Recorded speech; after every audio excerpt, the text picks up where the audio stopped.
লজ্জাস্থানের, দে guard their private. লজ্জাস্থানের হেফাজত করতে হবে। আল্লাহ রাসূল সাল্লাল্লাহু আলাইহি ওয়াসাল্লাম বললেন, মাইয়াদমান লি মা বাইনা লিহিয়াইহি ওয়া মা বাইনা রিজলাইহি আদমান লাহুল জান্নাহ। খুব জরুরি হাদিস, যুবক ভাইরা খেয়াল করে শোনো।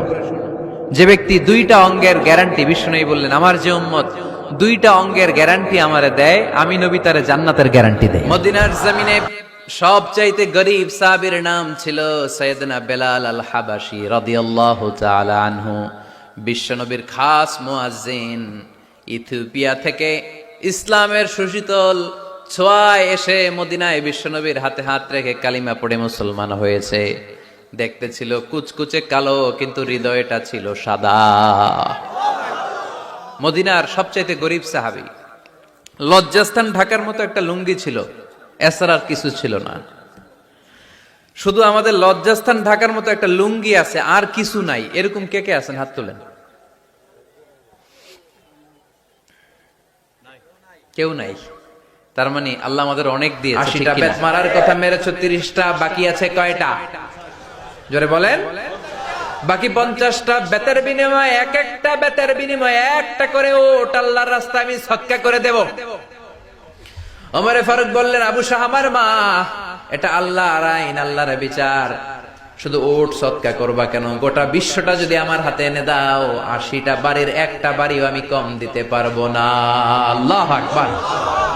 মারতেই লাগলেন। 50টা বাড়ি মারার পরে ছেলে দুনিয়া থেকে শেষ। আবু শাহামার বেঁচে নাই, মরে গেছে।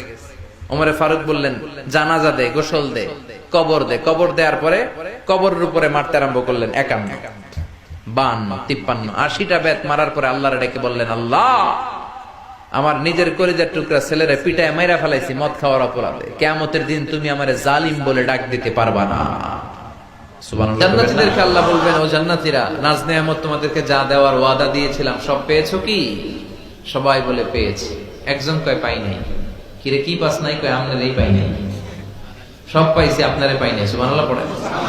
আল্লাহ বলবেন, ঠিক আছে বস, আমারেও পাবো। তখন আল্লাহ ওনার এই গুপ্ত সৌন্দর্য, এই রহস্যের ভান্ডার, ওনার সৌন্দর্যের আলোকচ্ছটা জান্নাতীদের কাছে প্রকাশ করে দিবেন।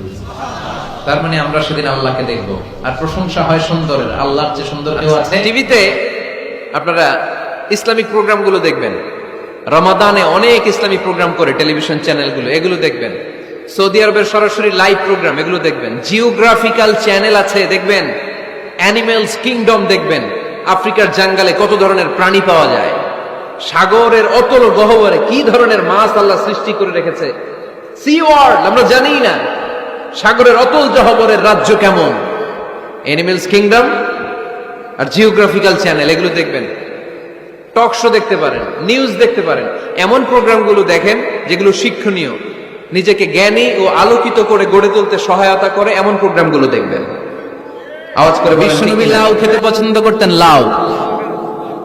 রুম্মান ফল খেতে পছন্দ করতেন। রুম্মান মানে ডালিম। রুম্মান মানে কি? ডালিম খেতে পছন্দ করতেন। মাশরুম খেতে পছন্দ করতেন। সুবহানাল্লাহ পড়েন। মাশরুমের স্যুপ পাওয়া যায় না রেস্টুরেন্টে? বিশ্বনবী বলতেন, আল কামআতু মিনাল মান্নি ওয়া মাউহা শিফাউন লিল আইন। এই কামআহ মানে মাশরুম, ব্যাঙের ছাতা, এটা হলো মান্না সালোয়ার মতো দামি খাবার। আর এই মাশরুমের স্যুপ চোখের জন্য মহৌষধ। যাদের রাত কানা দিন কানা আছে, মাশরুমের স্যুপ খান, চোখ ভালো করে দিবে কে?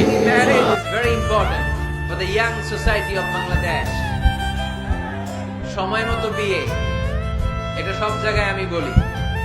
ছেলের বাবা যারা আছেন, মেয়ের বাবা যারা আছেন, ওদের দুঃখগুলো একটু বুঝেন। ওরা অনেক দুঃখে আছে, কষ্টে আছে। বুক ফাটে তো মুখ ফুটে না, ঠিক কিনা? এবং এত ভয়ঙ্কর অভিজ্ঞতা, এই অভিজ্ঞতাটা কারো কাছে শেয়ার করে যাওয়া যায় না। মরার সময় কেউ বলে যেতে পারছিল, আমার মরতে এমন লাগছে। কইতে পারছে? কেমন লাগছে বলতে পারে? বলা যায় না। তার আগেই চলে যেতে হয় শৈশব, কৈশোর, যৌবন, বার্ধক্য, প্রৌঢ়ত্ব, হ্যাঁ, বয়সের ছাপ, কালো চুল দাড়ি সাদা হয়ে যাওয়া, দাড়ি চুলে শুভ্রতা, দুর্বলতা। This is the circle of life.